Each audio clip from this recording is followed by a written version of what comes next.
Hah?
Shalom, selamat pagi jemaat Tuhan yang dikasihi.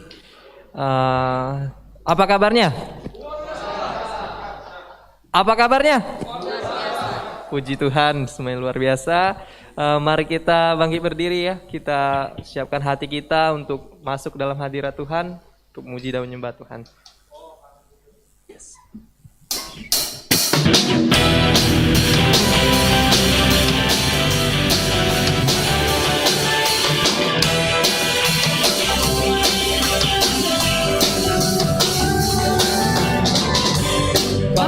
Satu-satunya sumber dari segalanya, kau kebenaran yang selalu ku pegang, kau keyakinanku untuk bersinar terang. Yesus Tuhanku, kau berkuasa atasku, hidupku takkan sama. Ku tahu sungguh anugerah-Mu bagiku, hidupku takkan sama.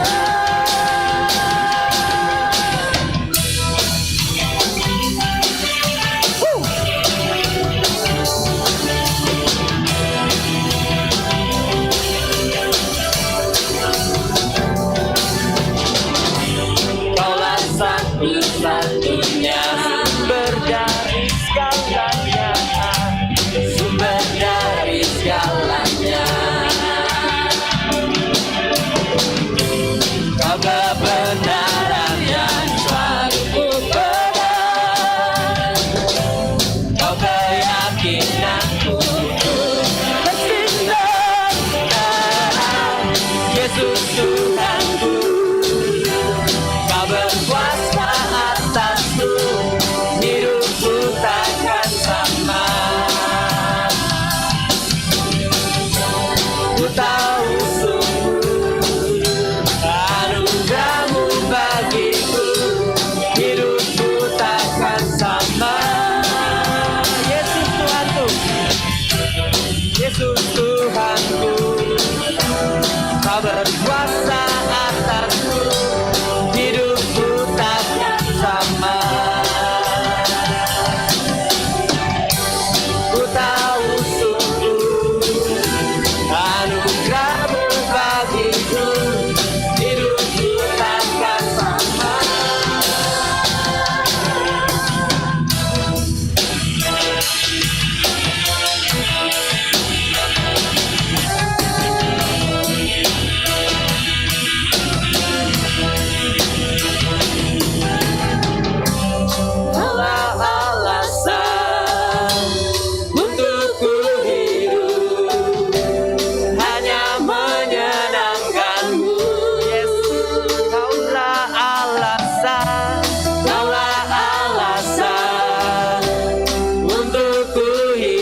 hanya menyenangkan.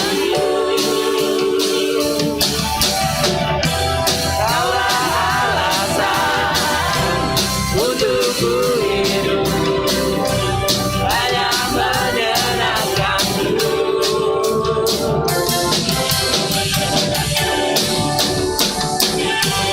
Yesus Tuhanku, Kau berkuasa atasku, hidupku takkan sampai. Ku tahu sungguh anugerah-Mu bagiku, hidupku takkan sama. Hidupku takkan sama. Hidupku takkan sama. Haleluya.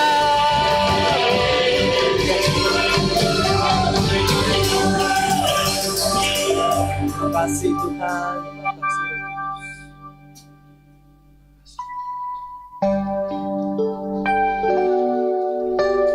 Yes.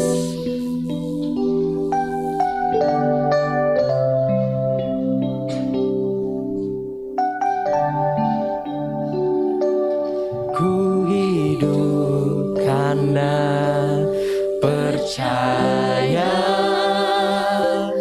Kau yang berjanji setia.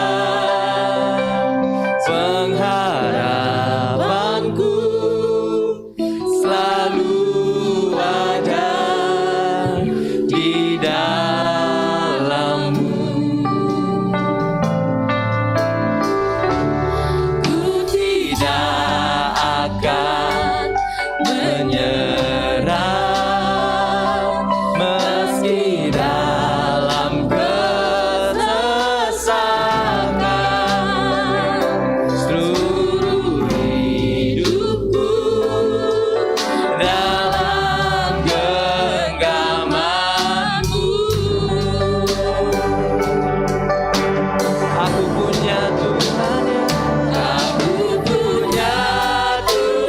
yang besar, yang tak berjanji dan sanggup menggenapi. Imanku bersepakat percaya kuasa-Nya. Ku terima sekarang kemenangan dari-Mu, Yesus. Ku tidak akan menyerah. Ku tidak akan menyerah meski dalam kesesakan. Seluruh hidupku dalam genggaman-Mu.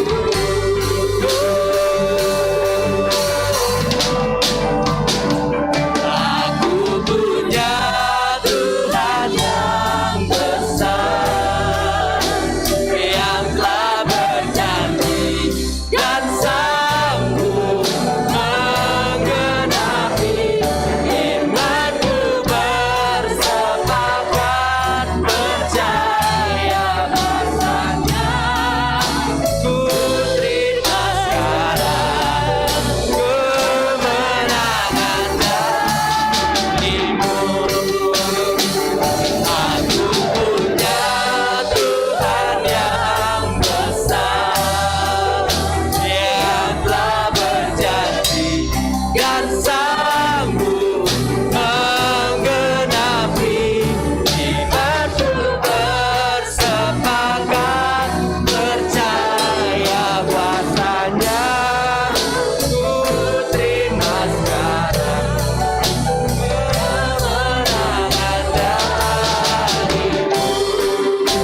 kemuliaan-Mu dan berjalanlah denganku.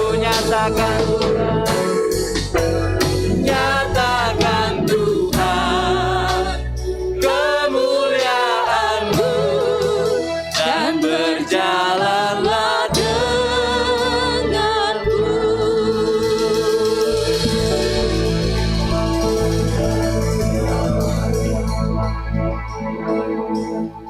Aku punya Tuhan yang besar, yang telah berjanji dan sanggup menggenapi imanku.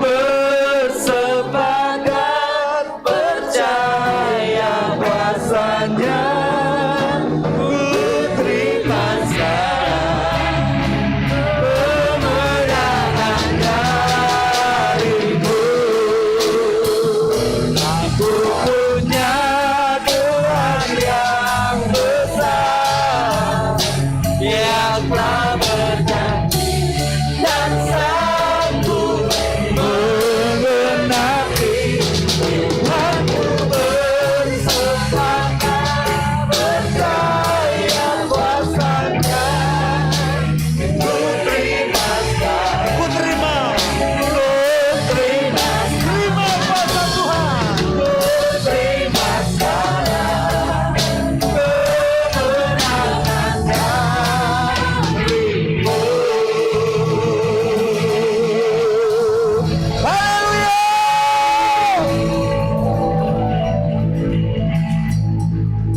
Tuhan, hari-hari ini kami walaupun mendengar kabar-kabar perang di seberang lautan sana Tuhan, tapi kami mendengar kabar baik di bangsa kami. Bagaimana pandemi COVID-19 ini sudah melandai.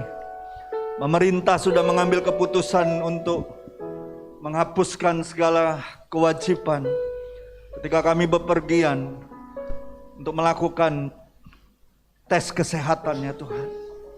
Aku percaya Tuhan, ini bukan hanya usaha manusia Tuhan. Selama 2 tahun ini Tuhan, Kau sedang membentuk kami Tuhan. Kau menyiapkan kami sebagai umat-Mu Tuhan, untuk menjadi umat yang kuat, umat yang tangguh, umat yang tidak gampang menyerah Tuhan. Amin. Ketika masalah datang seperti badai Tuhan, kami hanya punya iman dan pengharapan di dalam Kau. Kami bersyukur hari-hari ini Kau menyatakan kemuliaan dan kuasa. Yes, Lord. Biarlah setiap kami hari-hari ini Tuhan terus mengatakan, aku punya Tuhan yang besar. Amin. Aku punya Tuhan yang dahsyat. Aku punya Tuhan yang tidak pernah meninggalkanku. Aku punya Tuhan yang berjalan di depanku. Aku tidak perlu takut dan gentar apapun masalah hidupku. Suka dan duka datang silih berganti ya Tuhan, tapi kami percaya Engkau ada di segala waktu kami. Sebentar kami akan mendengar sabda firman-Mu. Biarlah hati kami beria-ria, jiwa kami bersuka cita Tuhan, menantikan benih firman-Mu yang hidup, yang akan ditabur di tanah hati kami, yang dibajak oleh Roh-Mu. Biarlah itu bertumbuh 30, 60, 100 kali lipat, sesuai dengan takaran iman kami masing-masing.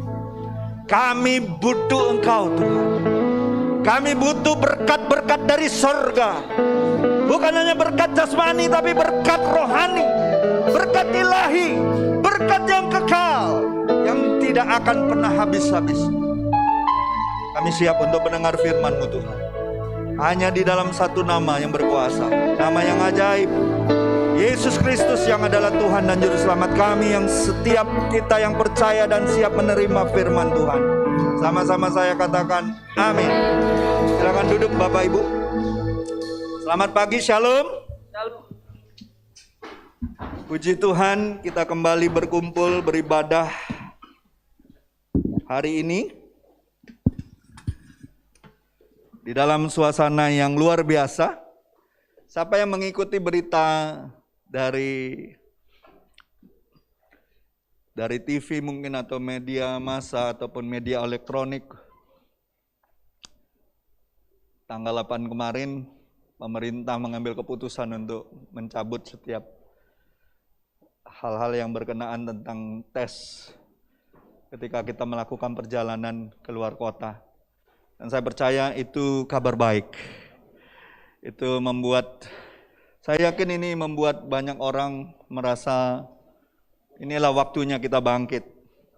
Ini waktunya kita gereja Tuhan juga terus jadi terang, jadi garam, jadi berkat. Tidak lagi ada kekhawatiran ataupun ketakutan yang menghalangi kabar baik untuk terus diberitakan. Amin. Ada amin? Siapa yang percaya hampir 2 tahun ini Tuhan izinkan segala hal yang tidak mengenakkan,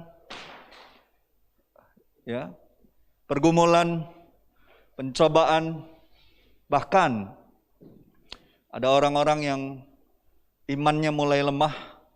Tapi saya percaya waktu-waktu sepanjang 2 tahun terakhir ini Tuhan sedang mengerjakan sesuatu yang besar di dalam jiwa kita, di dalam roh kita, di dalam karakter kita, supaya kita lebih lagi mengandalkan Tuhan. Kita sadar kita manusia berdosa, yang rapuh, yang lemah, yang tidak berdaya ketika ada badai kehidupan yang menerpa. Tapi saya bersyukur masih banyak anak-anak Tuhan yang terus berpegang kepada firman Tuhan. Ingat perumpamaan Yesus di Matius 7 ketika gelombang badai datang, rumah yang dibangun di atas batu karang yang kuat, yang kokoh, yaitu firman Tuhan, dia tidak akan roboh sebesar apapun badai itu. Amin. Ada amin. Saya akan mengajar Bapak Ibu, saudara-saudariku, baik yang di ruangan ini maupun yang di rumah, bagaimana kita harus percaya orang Kristen itu hidup karena kasih karunia Tuhan.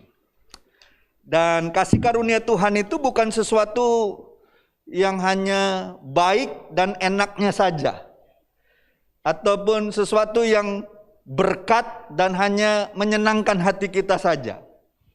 Kita harus tahu bahwa kasih karunia Tuhan itu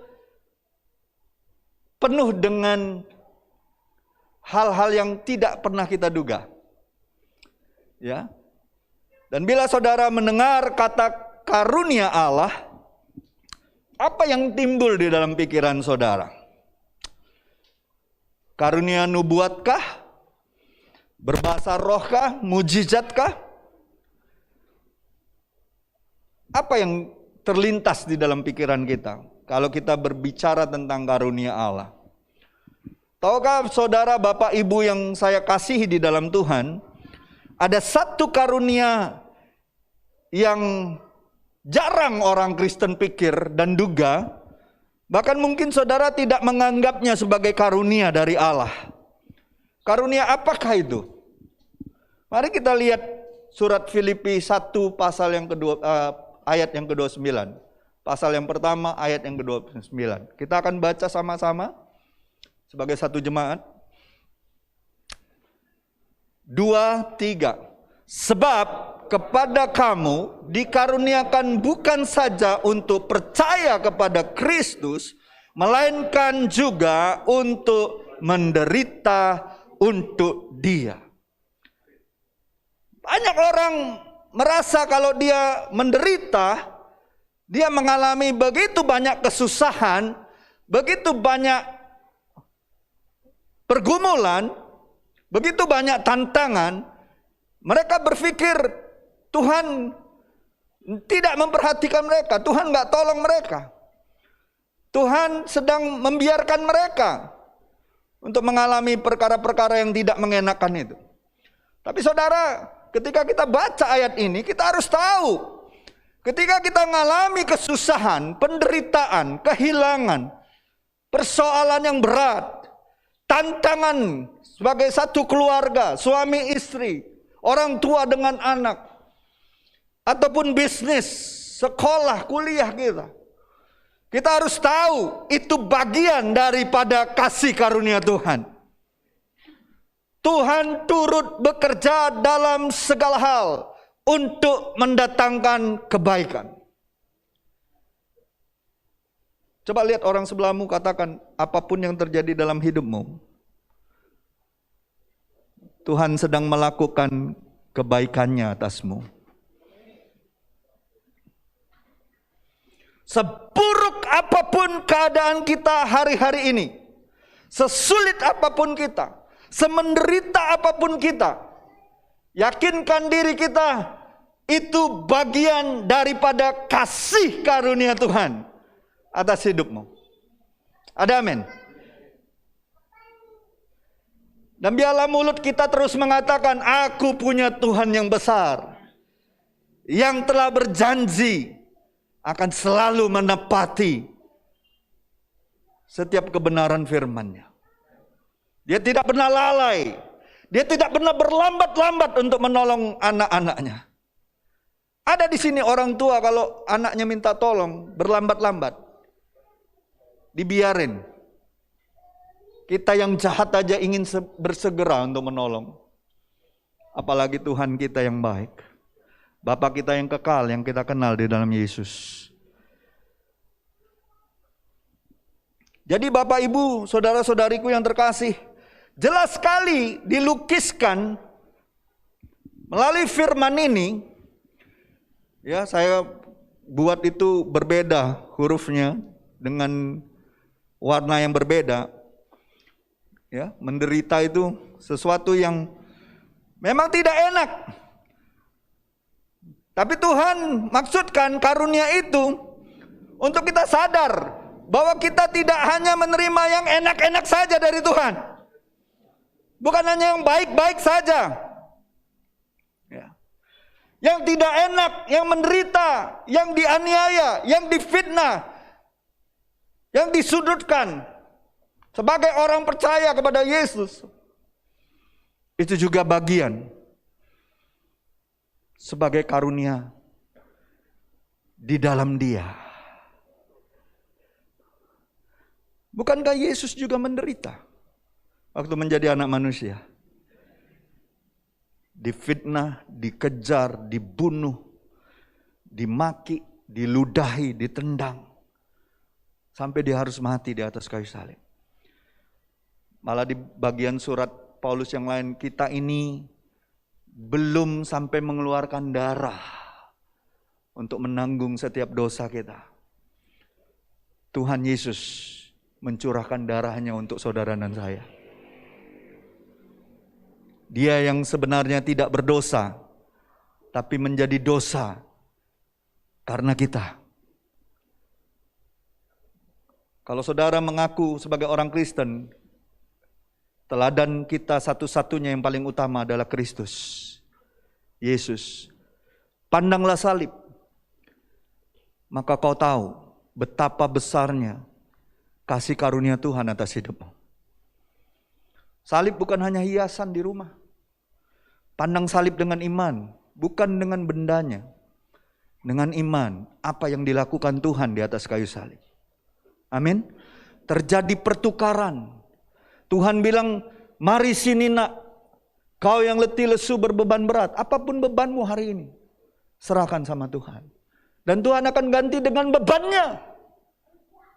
Tuhan mau beban kita yang berat, serahkan sama Tuhan. Beban kita yang payah, serahkan sama Tuhan. Saya suka kalau anak-anak muda suka nyanyi yang serahkanlah, serahkanlah, serahkan pada Yesus segala beban yang menindih hidupmu. Apapun yang menjadi beban saudara hari ini, serahkan sama Tuhan. Tuhan bilang, aku akan ganti dengan bebanku yang ringan, kuku yang enak. Amin? Ada amin? Ya. Kita lihat, itu kata Rasul Paulus. Coba kita lihat Rasul Petrus bilang apa. Di 1 Petrus 4 ayat 12 dikatakan gini, saudara-saudara yang kekasih, janganlah kamu heran akan nyala api siksaan yang akan datang.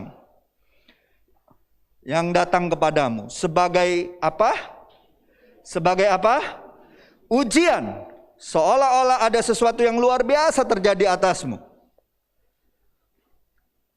Kita harus tahu bahwa ketika kita mengalami penganiayaan, penderitaan, ketidakenakan, merasa tersiksa batin kita, kita harus tahu 1 Korintus 10 ayat 13 katakan apa? Pencobaan-pencobaan yang kamu alami adalah pencobaan biasa. Tuhan tidak akan berikan pencobaan yang akan melebihi kekuatanmu. Malah Dia akan memberikan jalan keluar. Sekali lagi, jalan keluar. Mari kita sama-sama katakan jalan keluar. Amin. Apapun masalah kita, Tuhan selalu punya jalan keluar. Nggak mungkin seorang bikin pintu, bikin kunci pintu kalau dia nggak bikin kuncinya.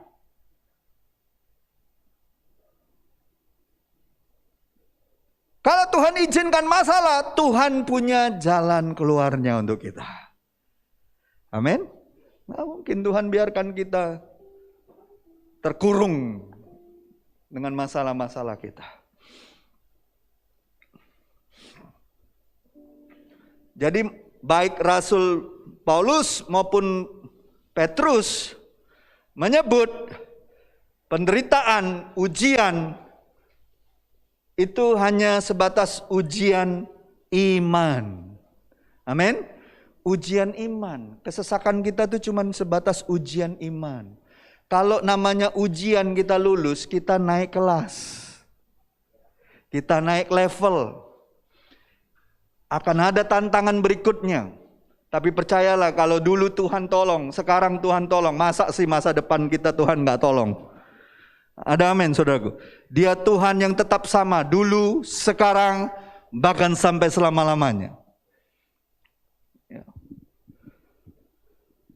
Jadi Bapak Ibu, apa yang dihasilkan oleh karunia penderitaan yang Tuhan berikan bagi kita sebagai orang Kristen? Siapa yang merasa selama hampir 2 tahun ini cukup menderita? Oh nggak ada ya, semua sukacita ya, hore datang pandemi gitu ya. Siapa yang merasa selama 2 tahun ini cukup menderita? Cukup ngalamin penderitaannya? Amin? Masih belum puas? Mau dipanjangin lagi? Siapa yang merasa sudah cukup penderitaan? Tapi saudara tahu nggak? Ini selesai, akan ada tantangan yang lebih besar. Tapi justru pengalaman lembah kelam ini menyadarkan kita penyertaan Tuhan. Amin. Apa yang dihasilkan oleh penderitaan selama 2 tahun ini? Apa yang dihasilkan oleh penderitaan yang Tuhan izinkan dalam hidup kita? Apa yang Tuhan izinkan kasih karunia akan penderitaan ini yang Tuhan kerjakan dalam kita? Yang pertama, karunia penderitaan menghasilkan pengharapan. Saya mau tanya sama saudara, saudara masih bisa ke gereja hari ini, masih hidup, masih bernapas, karena saudara masih punya pengharapan enggak? Saudara masih punya pengharapan enggak di dalam Tuhan? Kalau saudara sudah enggak punya pengharapan, saudara enggak akan ada di ruangan ini, saudara tidak akan beribadah di rumah.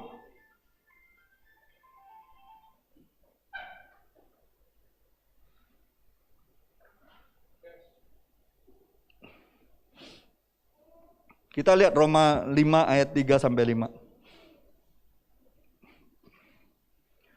Mari kita baca sama-sama.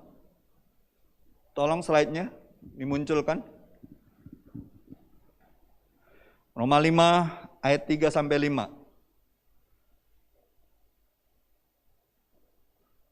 Tidak bisa muncul? Mari kalau yang punya Alkitab atau Alkitabnya dibuka, kita akan baca sama-sama. 2, 3. Dan bukan hanya itu saja, kita malah bermegah juga dalam kesengsaraan kita, karena kita tahu bahwa kesengsaraan itu menimbulkan ketekunan, dan ketekunan menimbulkan tahan uji, dan tahan uji menimbulkan pengharapan, dan pengharapan tidak mengecewakan. Karena kasih Allah telah dicurahkan di dalam hati kita oleh Roh Kudus yang telah dikaruniakan kepadamu. Coba perhatikan ayat ini. Coba perhatikan. Kesengsaraan itu menimbulkan ketekunan. Ketekunan menimbulkan tanuji, dan tanuji menimbulkan pengharapan. Dan kalau kita punya pengharapan dalam Tuhan, bila kita baca ayat di atas ini dan kita mengerti gunanya karunia penderitaan, karunia kesengsaraan itu, yaitu berguna untuk menimbulkan ketekunan, sama dengan ketabahan. Orang tekun itu orang yang tabah hatinya. Lalu apa? Dia akan tahan uji. Dan orang yang tahan uji akan menghasilkan pengharapan di dalam pikiran dan hatinya. Bila saudara sampai ke tingkat pengharapan di dalam penderitaan, di dalam kesengsaraan, tapi saudara terus mengarahkan hati, pikiran, roh, jiwa, tubuhmu kepada pengharapan yang daripada Tuhan, maka saudara tidak akan pernah lagi gampang kecewa. Wah, nggak bilang amin ini. Berarti masih suka kecewa ya. Masih suka bahasa Jepangnya itu kuciwa. Lihat istri kecewa, lihat suami kecewa, lihat anak kecewa, lihat keadaan masih belum berubah kecewa. Tapi kalau orang yang punya pengharapan di dalam Tuhan, dia tidak akan lagi mudah kecewa.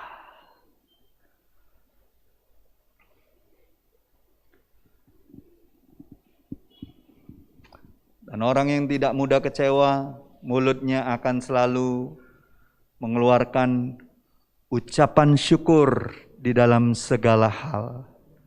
Ucapan syukur di dalam segala keadaan. Mazmur 50 ayat 15 mengatakan, berserulah kepadaku pada waktu kesesakan. Aku akan meluputkan engkau. Dan apa yang terjadi? Waktu kita kesesakan, kita punya pengharapan, kita memuliakan Tuhan. Apa yang terjadi sama kita? Engkau akan memuliakan Allah. Waktu kita pakai mulut kita di dalam kesesakan itu untuk berseru kepada Tuhan. Waktu kita mengalami kesesakan, mengalami pergumulan, mengalami segala pergulatan hidup yang kita nggak sanggup, kita datang kepada Tuhan, berseru, berdoa, memohon kepada Tuhan. Tuhan berjanji, Dia akan meluputkan kita. Dan dari mulut kita akan keluar puji-pujian untuk memuliakan Tuhan. Saya mau tanya, kalau orang masih berdoa, berarti dia masih punya pengharapan nggak? Saya tanya sama saudara, kalau orang masih berdoa, walaupun dia hidup susah, walaupun dia menderita, kalau dia masih berdoa kepada Tuhan, berarti dia masih punya pengharapan nggak sama Tuhan? Amin. Dan Tuhan akan taruh apa dalam mulutnya, dalam hatinya? Pujian. Nggak gampang ngeluh, pujian yang muncul. Tuhan akan meluputkan kita.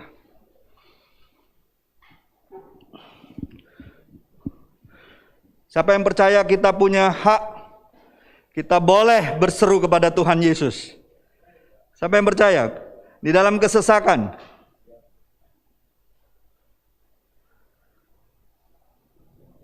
Amin. Dan saudara tahulah, Tuhan selalu punya cara untuk menolong. Tuhan selalu menolongku, selalu menjagaku, sehelai di rambutku tak akan terjatuh tanpa seizinmu. Katakan sama Tuhan, Tuhan selalu menolongku, selalu menjagaku, Dia mengenyangkanku dan peliharaku seumur hidupku. Bukankah mulut orang percaya yang masih menaikkan pujian, Tuhan akan selalu saja menaruh pengharapan di dalam hatinya. Amin. Tapi kalau sudah mulai mengeluh, kecewa, ngatain, menghakimi, terus menyalahkan Tuhan, menyalahkan keadaan, menyalahkan orang lain, yang ada di dalam hati kita adalah benih yang jahat. Siapa yang pernah nanam padi lalu muncul ilalang?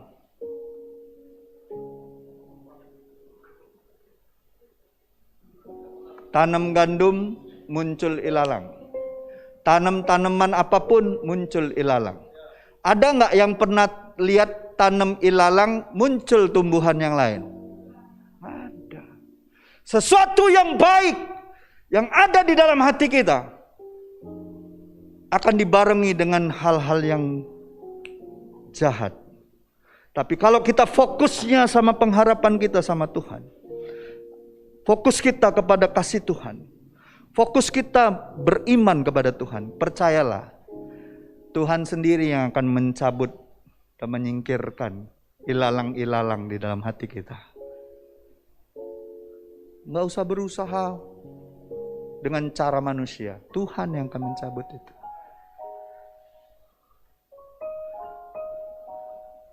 Amin.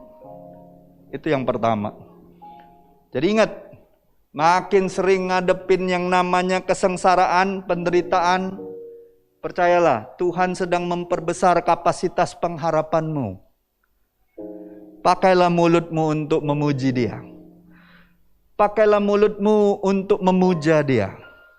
Pakailah mulutmu untuk membesarkan namanya. Jangan pernah kita takut. Amin. Itu yang pertama. Yang kedua, karunia penderitaan membuat orang Kristen menjadi kuat dan rendah hati.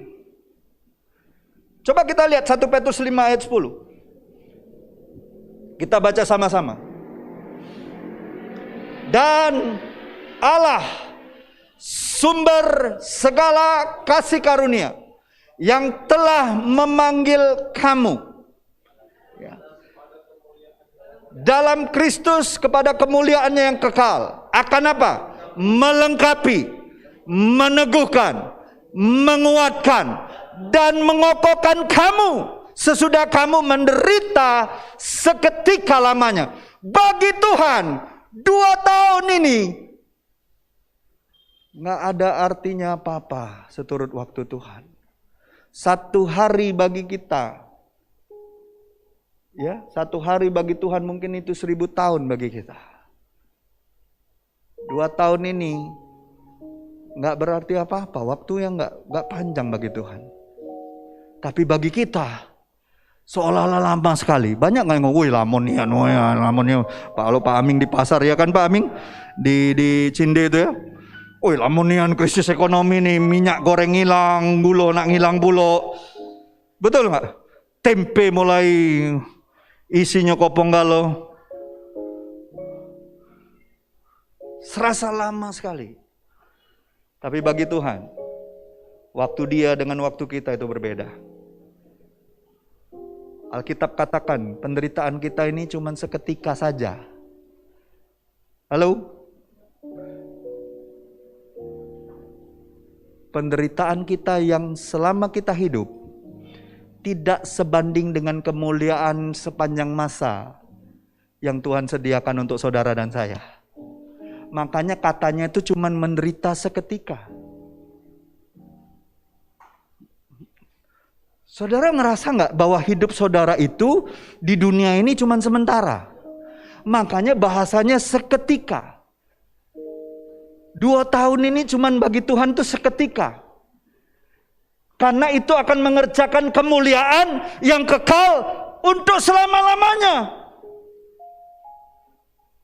Apa yang Tuhan kerjakan? Dia melengkapi kita. Dia meneguhkan kita. Dia menguatkan kita. Dan Dia mengokohkan kita. Kalau saudara masih ada di ruangan ini dan saudara yang di rumah masih beribadah, saya percaya, kalaupun saudara merasa diri saudara lemah hari ini, tapi sebenarnya Tuhan sedang mengerjakan ini. Supaya ketika kita lewat masa-masa ini, saudara sadar tidak sadar, hidupmu jauh lebih kuat daripada sebelum pandemi. Amin. Ada amin, saudaraku.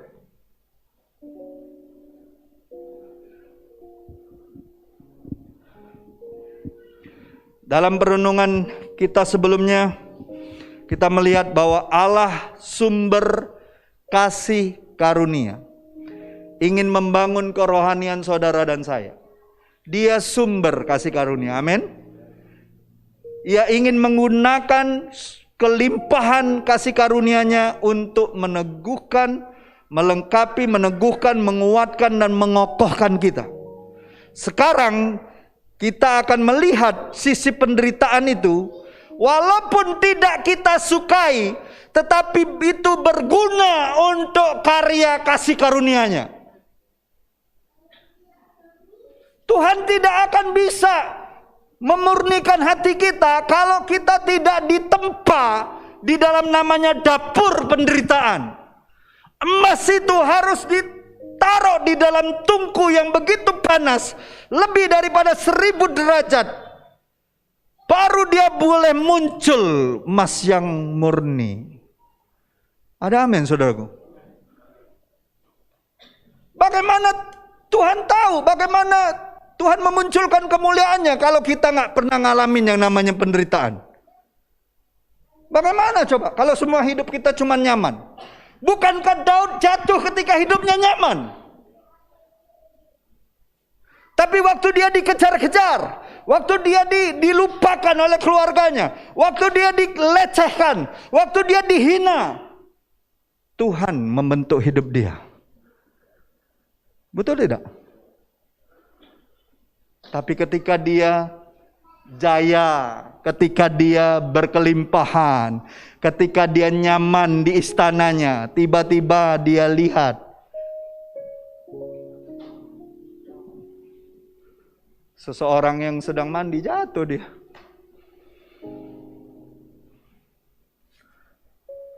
Saya sering menyaksikan banyak orang Kristen ketika dia susah, menderita, justru sungguh-sungguh cari Tuhan. Kalau diajak doa mau, diajak puasa mau, tapi giliran sudah diberkati, udah dapat jodoh, udah diberkati usahanya, sudah ini, lupa, makin jauh dari Tuhan. Kalau diajak doa banyak sekali alasannya. Kalau diajak puasa udah baca, pastor, sakit mah. Mulai timbul penyakit. Dulu-dulu ya pernah sakit waktu dia susah.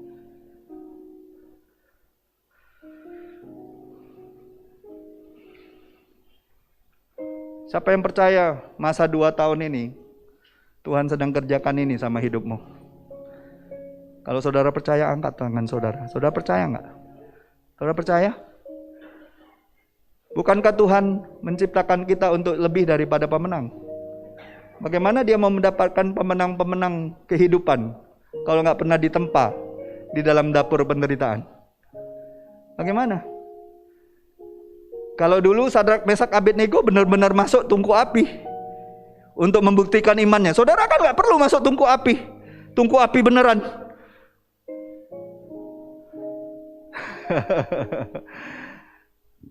Kesusahan, penderitaan yang ada di sekeliling kita, itulah tungkunya Tuhan. Untuk bentuk karakter kita, bentuk pikiran kita, membentuk hati kita. Bilang sama sebelahmu, kalau kau susah hari ini, biasa baik. 1 Korintus 10 ayat 13 jelas sekali mengatakan, penderitaan, pencobaan yang kita alami itulah pencobaan biasa. Nanti kalau diterjemahkan dalam bahasa Palembang, biasa baik. Pencobaan biasa baik. Nggak usah lebay, nak dibesak-besak ke nggak usah. Kalau mau berkeluh kesahlah di bawah kaki Tuhan. Amin. Jangan di medsos, jangan di FB, jangan di Twitter, jangan di Instagram, TikTok. Berkeluh kesahlah di bawah kaki Tuhan.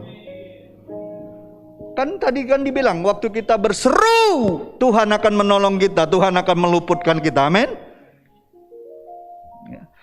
Jadi Bapak Ibu, saudara-saudariku yang terkasih, penderitaan seringkali menjadi penghubung, katakan penghubung, antara karya Allah yang ingin mengerjakan kasih karunia-Nya yang lebih besar lagi di dalam kita. Kelimpahan kasih karunia-Nya Ia gunakan untuk mengerjakan karya tersebut sesudah kamu menderita seketika lamanya. Lewat dulu penderitaan ini baru dihasilkan yang namanya dikuatkan, diteguhkan, dikokohkan sama Tuhan. Kalau nggak lewat masa-masa ini, kita nggak kuat, kita nyerah, kita mundur, kita lari dari Tuhan, kau akan semakin hancur hidupmu. Jangan lari dari Tuhan. Bilang sama diri kita sendiri, aku nggak mau lari darimu Tuhan. Jadi Bapak Ibu, saudara-saudariku yang terkasih, sebagai anak Allah yang sempurna dan tidak berdosa, kita lihat apa yang terjadi sama Yesus. Kita baca Ibrani 5 ayat 8. Dan sekalipun Ia adalah anak, Dia kan gak berdosa. Ada didapatin Yesus dosanya. Tapi dibilang apa? Dan sekalipun Ia adalah anak, Dia telah belajar menjadi taat dari apa yang telah dideritanya. Kalau Yesus saja sebagai teladan kita mengalami penderitaan sebagai anak manusia, sebagai anak Allah, masa saudara dan saya maunya penderitaan? Tuhan, selalu doanya, Tuhan segeralah lalukan penderitaanku Tuhan. Instead daripada berkata, alih-alih berkata, Tuhan kuatkan hatiku Tuhan. Kalaupun kau mau lalukan penderitaan ini, bukan kehendakku yang jadi, biarlah kehendakmu yang jadi.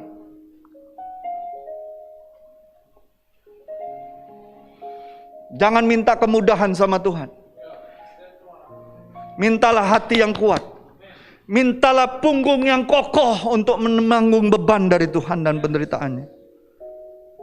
Jangan mau jadi anak gampangan. Jangan mau, kita bukan anak-anak gampangan. Kita anak-anak kerajaan Allah. Dan ketika kita mengalami kesulitan, kita berkata, Tuhan, Kau mulia, Kau dahsyat, Kau sanggup melakukan segala perkara. Yesus mengalami penderitaan terjadi karena ketaatannya kepada Bapanya di sorga di tengah-tengah dunia ini. Dan karena teladan kesalehannya, kita juga diciptakan untuk mengikuti Dia. Siapa yang percaya kita ini end product kita sebagai orang Kristen bukan untuk diberkati secara materi. Halo, saya mau tegas sama jemaat. Kita, end product kita bukan hanya menerima berkat-berkat jasmani, bukan. End product kita sebagai orang Kristen adalah menjadi serupa dengan Kristus.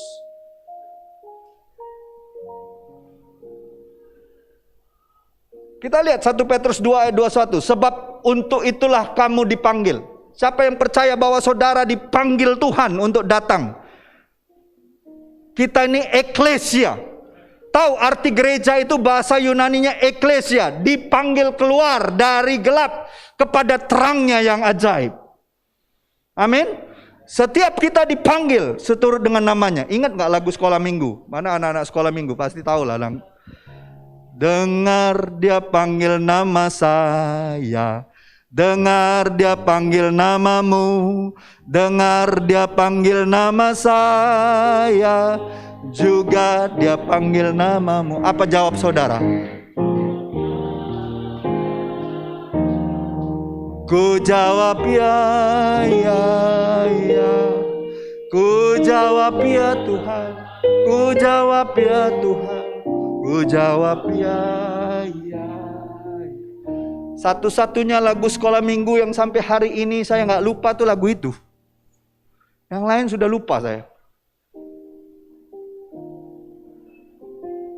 Oh, ada satu lagi yang nggak lupa. Hari ini harinya Tuhan, harinya Tuhan. Mari kita bersukari. Hari ini harinya Tuhan.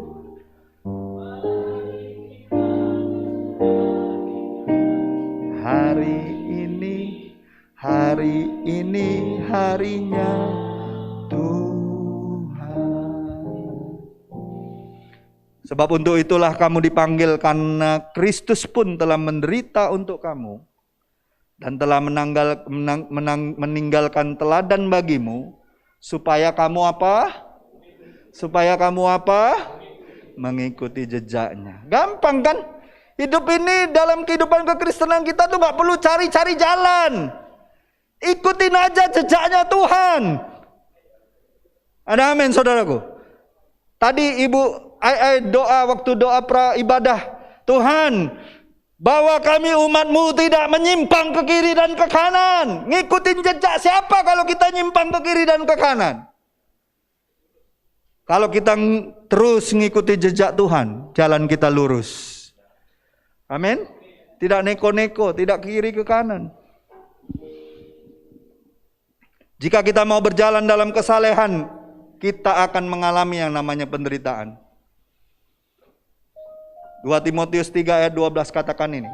Memang setiap orang yang mau hidup beribadah di dalam Kristus Yesus akan menderita aniaya. Kita harus siap dengan namanya penderitaan. Persenjatai pikiran kita untuk siap menderita. Supaya apa? Tubuh kita tidak gampang bikin dosa. Karena kita tahu waktu kita dicobai, waktu kita diuji, itulah cara Tuhan untuk melihat kemurnian hati kita. Apakah kita sungguh mengikuti Yesus?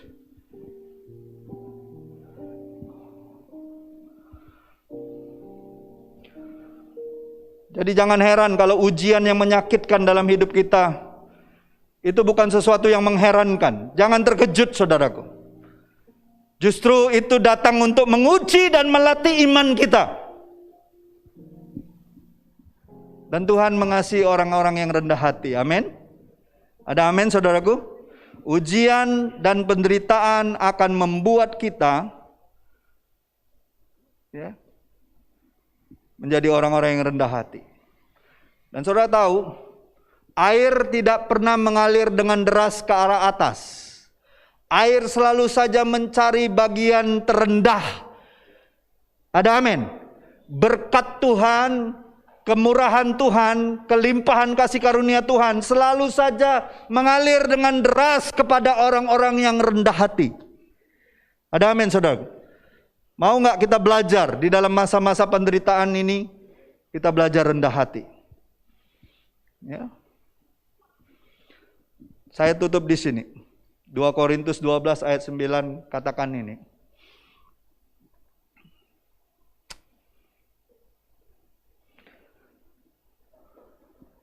Rasul Paulus itu kan punya duri dalam daging, betul nggak? Betul nggak?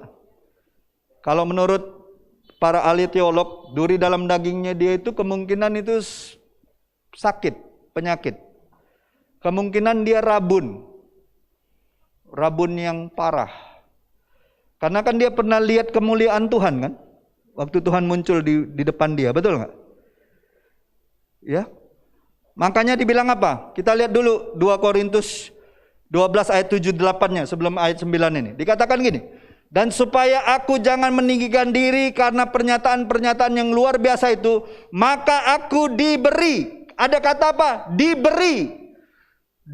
Suatu duri di dalam dagingku. Itu berbicara apa? Penderitaan. Itu mungkin juga sakit penyakit. Ya. Yaitu seorang utusan iblis untuk menggocoh aku. Wah, ada kata gocoh di sini. Bakso Palembangnya goco juga itu. Ya. Supaya aku jangan meninggikan diri tentang hal itu. Aku sudah berapa kali? 3 kali berseru kepada Tuhan supaya utusan iblis itu mundur daripadaku. Lalu apa yang terjadi? Ayat 9-nya. Tetapi jawab Tuhan. Ingat, di dalam penderitaan kita, ketika kita berseru, berdoa, memohon kepada Tuhan, Tuhan pasti jawab. Siapa yang percaya? Tuhan pasti jawab. Wah, belum semua percaya. Kalau kita berseru, berdoa di dalam penderitaan kita, Tuhan pasti jawab. Walaupun jawabannya tidak seperti yang kita inginkan. Lihat jawabannya. Jawaban Tuhan kepada Rasul Paulus. Ini Rasul loh yang berdoa. Jangan main-main, ini Rasul yang berdoa. Kalau kita galak doa main-main, mintanya sekendak kita baik. Kalau dia minta betul-betul yang dia butuhkan. Lihat jawaban Tuhan. Apa jawaban Tuhan? Cukuplah kasih karuniaku kepadamu, bagimu. Sebab justru dalam kelemahanlah kuasaku menjadi sempurna. Sebab itu terlebih suka aku bermegah atas kelemahanku, supaya Kristus turun menaungi aku. Siapa yang mau mendapatkan kasih karunia Kristus turun mengaruniakan naungannya atas hidupmu. Saudara, kita selalu orang Kristen, kalau apalagi orang-orang karismatik Pentakosta, kalau doa Tuhan nyatakan kemuliaanmu, tapi gak mau menderita, gak mau ngalamin hal-hal yang susah, maunya dapat berkat aja. Makanya teologi kemakmuran sangat menjamur berapa tahun yang lalu, betul? Tapi kalau kita mau ngalami kemuliaan Tuhan, ngalamin yang namanya dinaungi oleh kemuliaan Tuhan, satu-satunya cara adalah Tuhan menyatakan ujian dan penderitaan sebagai kasih karunia-Nya. Justru cukup, kata Tuhan, kasih karuniaku kepadamu. Justru dalam kelemahanmu nyata kuasaku. Kadangkala Tuhan izinkan doa kita dijawab tidak sesuai dengan pengharapan kita, untuk mengajarkan kita rendah hati. Sadar yang berdolat atas hidup kita itu Tuhan. Sadar yang berkuasa penuh itu Tuhan, bukan kehendak kita.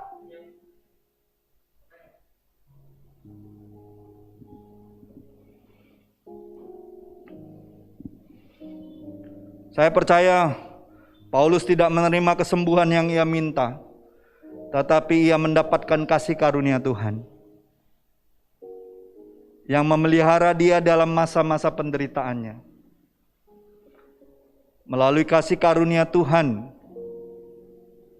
kuasa Tuhan bekerja mengubah hati Paulus, bukan mengubah kondisinya. Siapa yang percaya Tuhan lebih suka mengubah hatimu daripada mengubah kondisimu? Amin. Siapa yang percaya Tuhan mau mengubah hatimu daripada kondisimu? Mungkin kesusahan belum selesai, tapi hatimu mengalami kasih karunia Tuhan. Saya mau ikut Yesus. Saya mau ikut Yesus sampai selama-lamanya. Katakan sama Tuhan.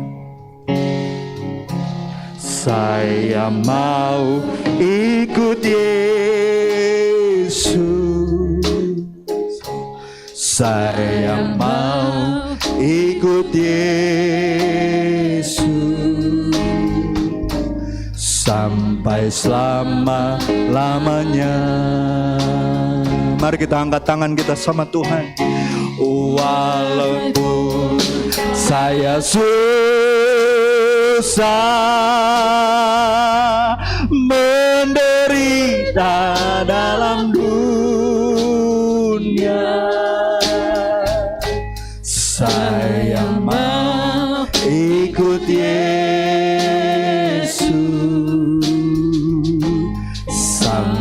selama-lamanya. Saya undang saudara untuk bangkit berdiri.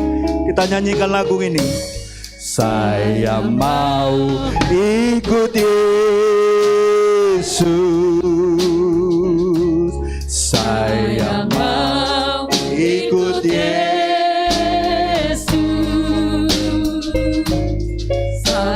Selama-lamanya. Meskipun saya susah, meskipun saya susah,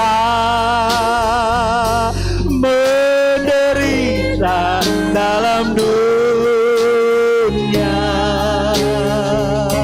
saya mau ikut Yesus sampai selama-lamanya. Meskipun saya susah Tuhan, meskipun saya susah, menderita dalam dunia, saya mau ikut Yesus sampai selama-lamanya. Apapun beban saudara hari ini, apapun tantangan hidup saudara hari ini, baik dalam keluarga, dalam sekolah, kuliah, bisnis, pekerjaanmu, bahkan ada orang-orang yang mencoba untuk melemahkan iman pengharapan kasihmu kepada Tuhan. Biarlah mulut kita pakai untuk memuji Tuhan.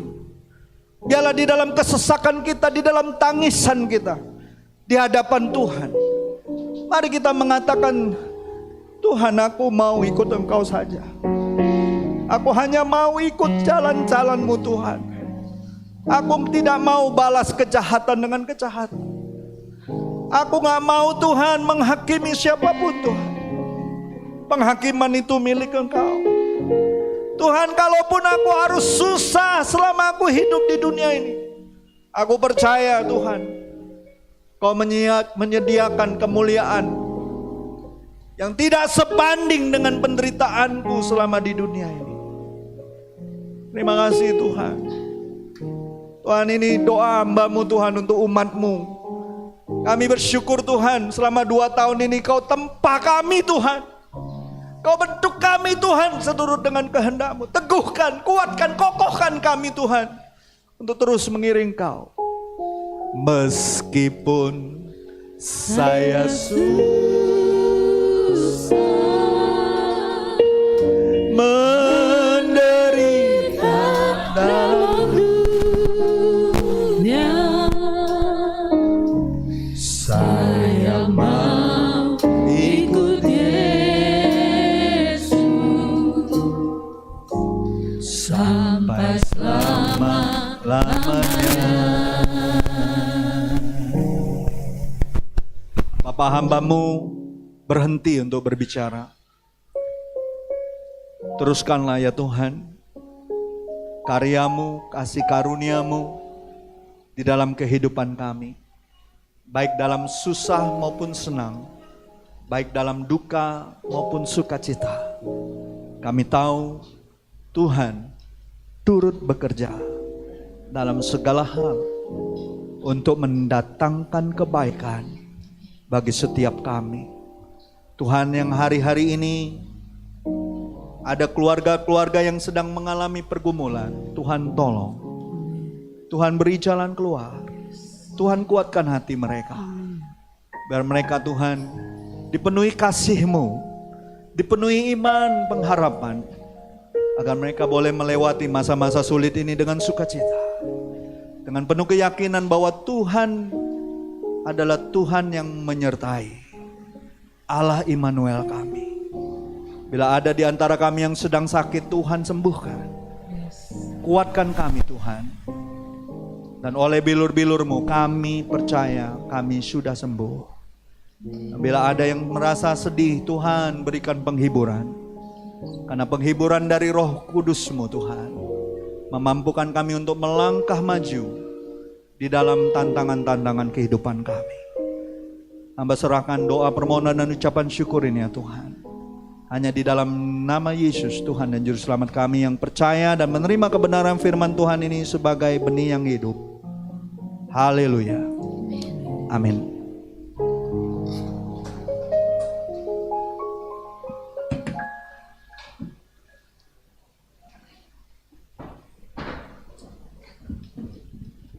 Shalom. Halo Bapak Ibu semua. Nah, kalau pastor tadi lagu anak sekolah minggu ya yang dia nggak bisa lupa ya. Saya tuh sebetulnya lagu ini juga nggak bisa lupa Bapak Ibu ya. Jadi waktu saya dulu masih SD, ini lagu yang bapak saya almarhum ajarin sama kami ya, anak-anak. Jadi waktu masih kecil, bapak saya ajarin lagu ini. Berarti ini lagu mungkin udah dari tahun 80 atau 70 kali ya, saya mau ikut Yesus ini ya.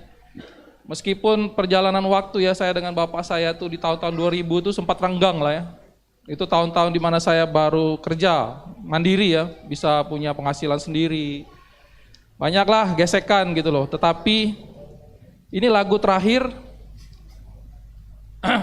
ini lagu terakhir yang saya nyanyiin. Sorry ya. Ini lagu terakhir yang saya nyanyiin waktu bapak saya itu tanggal 19 Desember 2019 itu di atas tempat tidur habis cuci darah. Pada saat itu ada Bu Irma waktu itu. Saya ingat itu. Dan tanggal 20-nya bapak saya meninggal gitu. Jadi saya berkesan sekali bahwa tidak ada yang ditabur oleh orang tua kita, nilai-nilai rohani yang akan kembali sia-sia gitu. Betapa lagu ini memberkati saya gitu. Oke, sudah cukup apa rasa sedih ya? Kita mau bersuka cita karena kita sebentar lagi mau memberi persembahan kepada Tuhan. Amin. Amin. Oke, Bapak Ibu mari kita buka dulu di Matius 5 ayat 3. Ini ayat sangat terkenal sekali ya. Ini bagian dari khotbah Yesus di bukit. Matius 5 ayat 3. Tertampil nggak? Saya bacakan aja satu ayat. Berbahagialah orang yang miskin di hadapan Allah, karena merekalah yang empunya kerajaan sorga. Saudara-saudara, mungkin kita beberapa waktu belakangan ini lagi nonton ya di TV, ada kasus Crazy Rich. Ya, Crazy Rich yang beberapa waktu sebelumnya itu luar biasa sekali ya gayanya ya. Kan lagi banyak ya orang-orang kaya yang suka pamer-pamer di media sosial ya, beli ini, terus dia ngomong nggak segan-segan untuk menunjukkan kesombongannya gitu, benar nggak Bapak Ibu? Ya itu merusak mental sekali kalau menurut saya ya, keterlaluan benar. Tapi kemarin kena tangkep ya nggak? Ya kena tangkep Bapak Ibu. Benar-benar sedih ya, menyedihkan ya. Kita nggak bukan orang dunia bilang syukurin, bukan. Tapi ya terimalah pelajaran itu gitu ya. Dan kita berharap ini bisa memberi kita pelajaran. Bapak Ibu, kalau di Alkitab bilang berbahagialah orang yang miskin di hadapan Allah, itu bukan berarti kita disuruh jadi orang miskin, Bapak Ibu. Kita ini bukan disuruh menjadi orang miskin supaya kita bisa mengerti bagaimana Tuhan menghargai janda yang bawa 2 peser. Benar nggak? Nggak. Ini dibilang berbahagialah orang yang miskin di hadapan Allah.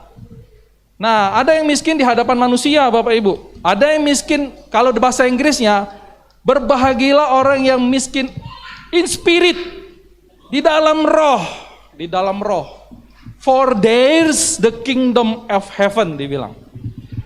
Miskin di hadapan manusia itu kemungkinan ya seperti janda 2 peser.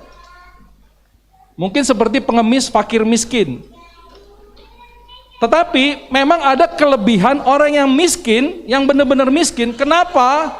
Karena mereka lebih mudah untuk memberikan the best of me-nya gitu.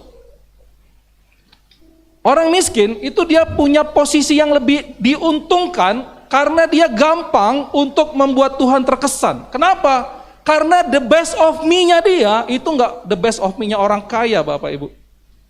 Kalau orang kaya di rekeningnya punya uang 2 miliar, the best of me-nya itu bukan 200 juta. Kalau orang miskin dia hanya punya 2 peser, dia datang ke gereja, dia kasih 2 peser kepada Tuhan, itu the best of me-nya gitu. Makanya Tuhan berkesan sama orang seperti itu. Nah, apa bedanya dengan yang miskin di dalam Tuhan? Saya percaya miskin di dalam Tuhan ini bicara mengenai kerendahan hati. Hanya orang yang punya kerendahan hati dibilang yang empunya kerajaan Allah. Hanya orang yang selalu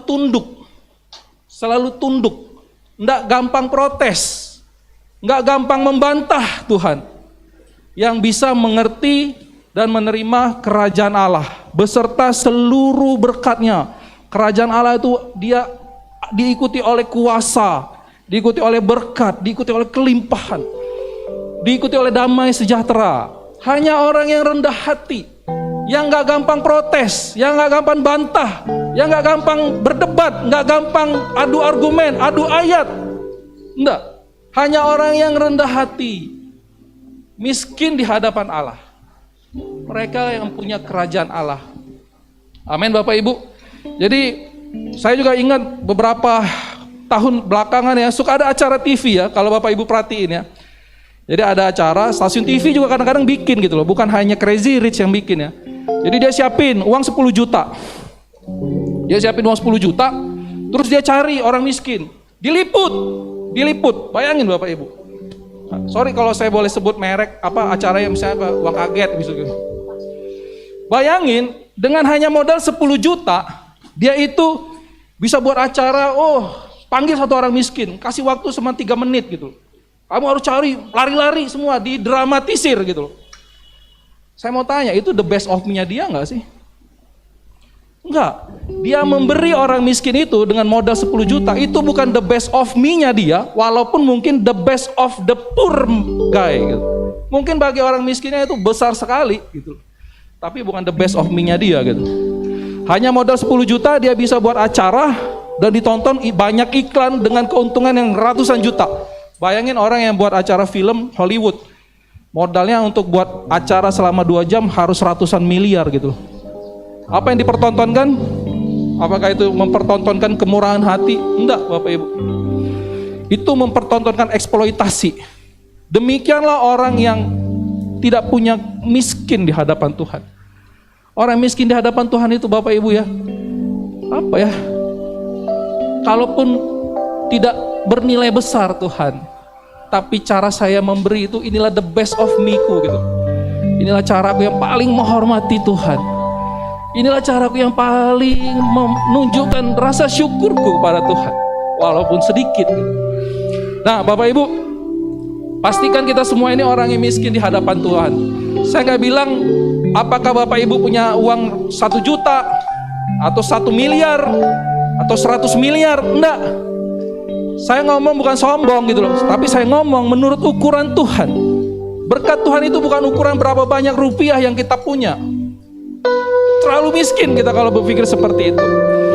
Berkat dari Tuhan itu adalah bagaimana hati kita merendahkan diri di hadapan Tuhan dan menempatkan Tuhan sebagai Raja segala raja, Bapa yang maha kaya sebagai Tuhan kita.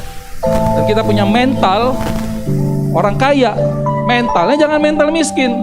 Kita miskin di hadapan Tuhan.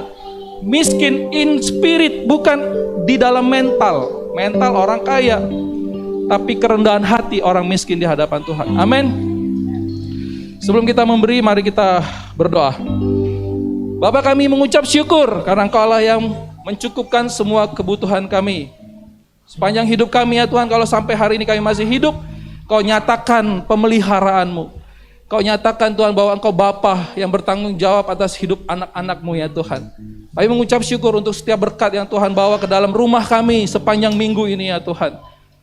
Untuk setiap perlindungan, keselamatan, untuk setiap kesehatan, untuk setiap pekerjaan, usaha ya Tuhan. Untuk setiap pencapaian, hasil yang kami boleh dapatkan dari segala upah kami, upaya kami ya Tuhan. Kami mengucap syukur, kami mau membawa itu Tuhan ke dalam rumah-Mu. Dengan ucapan syukur kami, dengan sikap hati kami untuk menghormati Engkau ya Tuhan. Kuduskan ya Tuhan setiap persembahan yang dibawa oleh jemaat-Mu ini ya Tuhan. Kiranya Engkau menemukan ya Tuhan the best of us yang kami bawa kepadamu ya Tuhan. Kuduskan ya Tuhan, kiranya Tuhan yang memimpin untuk setiap orang yang mengelola keuangan gereja kami agar sempurna semata-mata sebagaimana yang Tuhan mau untuk pekerjaan-Mu ya Tuhan.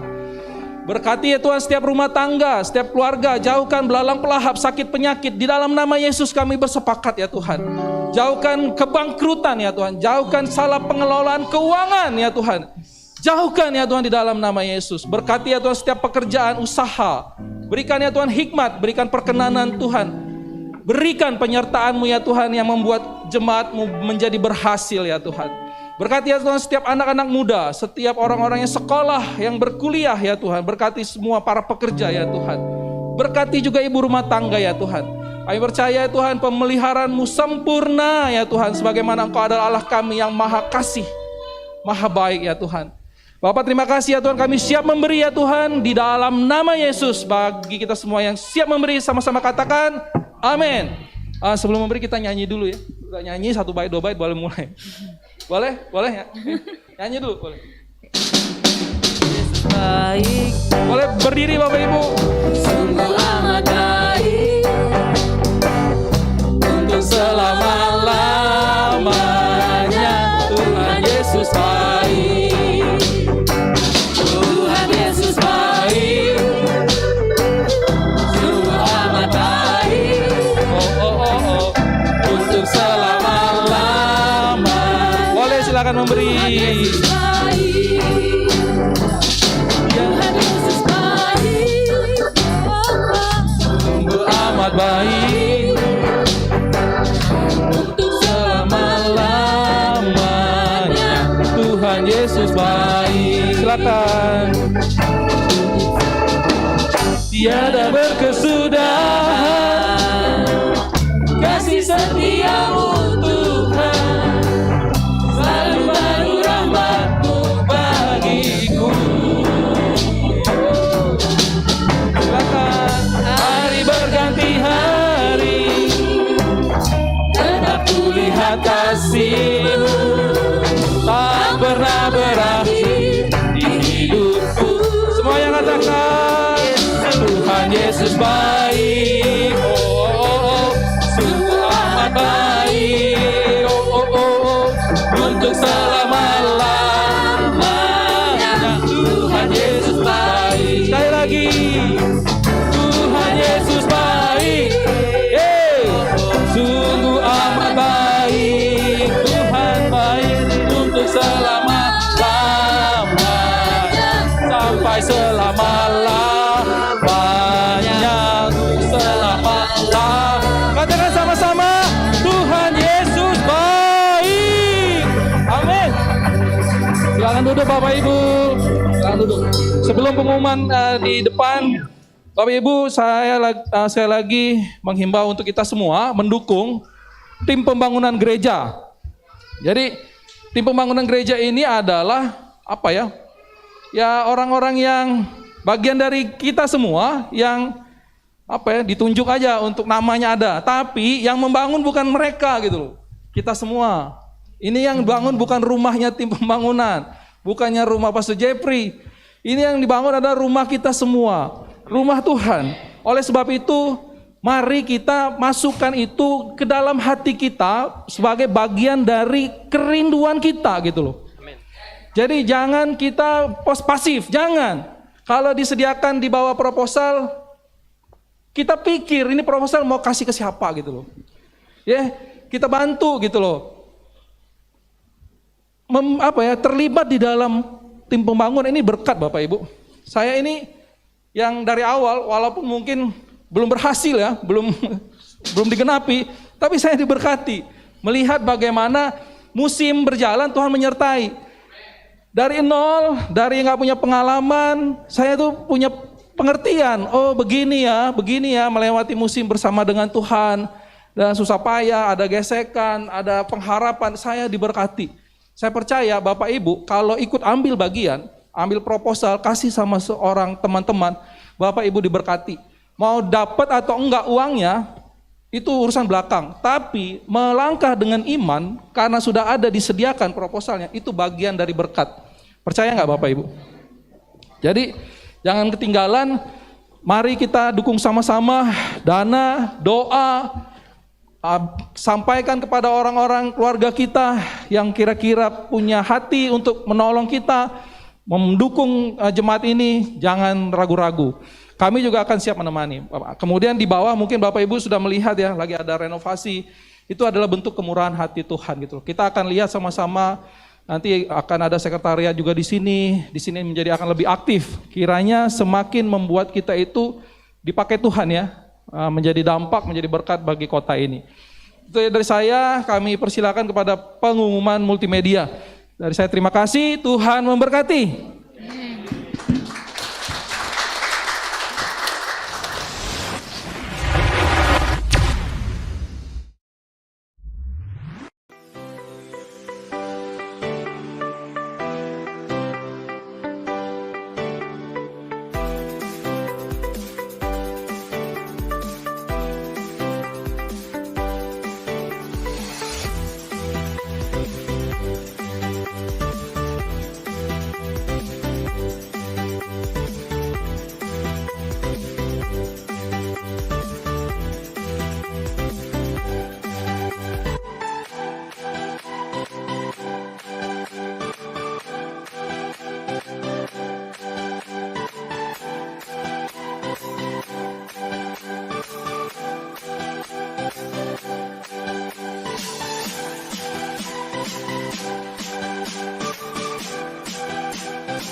Saudara-saudariku yang terkasih, sebentar kita akan pulang ke rumah kita masing-masing. Kita rindu pulang bawa berkat. Kita rindu pulang jadi berkat. Siapa yang percaya pulang dari rumah Tuhan ini, saudara akan dipakai Tuhan untuk jadi berkat. Amin. Mari kita bangkit berdiri dan kita akan memuji Tuhan sebelum kita berdoa berkat.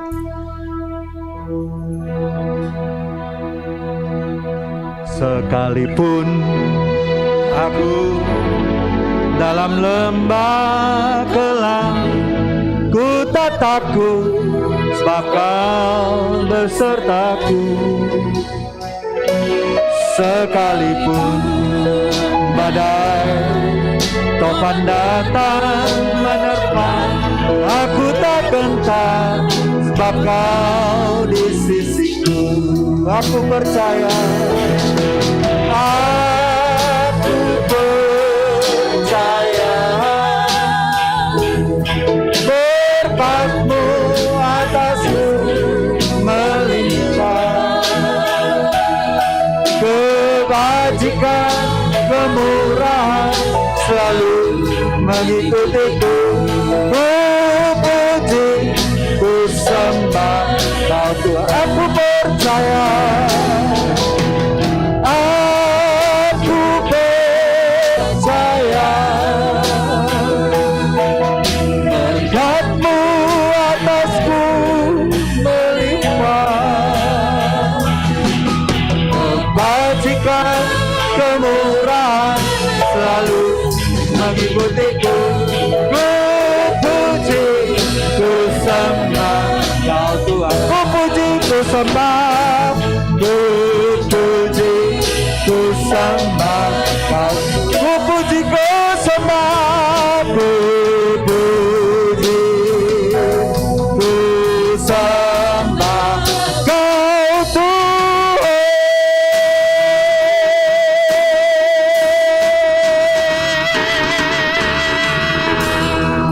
Haleluya. kami bersyukur hari ini kami diberikan kesempatan, kehormatan untuk datang memuji, menyembah Engkau, bersekutu dengan Engkau dan saudara-saudari seiman kami. Bapa, sebentar kami akan pulang ke rumah kami masing-masing, melanjutkan kehidupan, pekerjaan, bisnis, rumah tangga kami, sekolah, kuliah kami. Kami rindu Tuhan pulang bawa berkat ya Tuhan. Kami rindu pulang jadi berkat. Bapak Ibu saudara-saudariku yang terkasih, arahkan hati, pikiran, roh, jiwa, tubuhmu kepada Tuhan dan terimalah berkat-berkat daripadanya. Kiranya Tuhan memberkati engkau dan melindungi engkau. Kiranya sinar wajah Tuhan menyinari wajahmu dan memberikan engkau kasih karunia. Kiranya Tuhan menghadapkan wajahnya kepada wajahmu dan memberikan engkau damai sejahtera. Terimalah anugerah daripada Allah Bapa kita yang besar, kasih karunia daripada Yesus Kristus dan kebenarannya ada dalammu. Dan biarlah penghiburan dan penyertaan Roh Kudus membawa kita tetap taat dan setia sampai Yesus datang kedua kalinya menjemput kita, Maranatha, bahkan sampai selama-lamanya.